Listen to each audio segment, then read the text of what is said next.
திருச்சிற்றம்பலம். நம பார்வதீபதையே அரகர மகாதேவா. தென்னாடுடைய சிவனே போற்றி, நாட்டவர்க்கும் இறைவா போற்றி. இன்று மேய்ச்சலின் பொழுது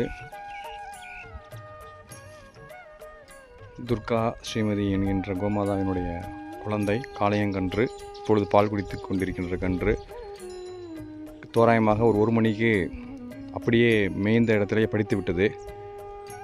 அதற்கு பிறகு அதை தேடியும் காணோம். மற்ற மாடுகள் எல்லாம் தெற்கு நோக்கி மேய ஆரம்பித்து விட்டன. அதற்கு பிறகு இந்த மாடை தேடி தேடி பார்த்தேன், கிடைக்கவில்லை.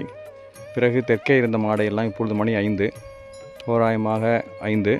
தெற்கே இருந்த மாடையெல்லாம் இன்ன வரைக்கும் கிட்டத்தட்ட 1 மணியிலிருந்து இதுவரைக்கும் காணவில்லை என்று இந்த கண்ணுக்குட்டியை வீடு திரும்புகின்றதுக்கு முன்னால் அனைத்தையும் அடித்து வடக்கு நோக்கி திருப்பினேன்.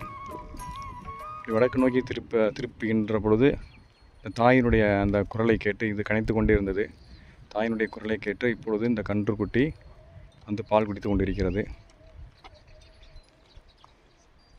இந்த காட்டுக்குள்ளே பெரும்பாலும் சீமை உடை மரங்கள் மற்ற மரங்கள் எல்லாம் இருக்கும், ரொம்ப அடர்த்தியாக இருக்கும். அப்போது நம்மளால் கண்டிப்பாக தேடி அதை கண்டுபிடிக்க முடியாது கன்றுக்குட்டியை.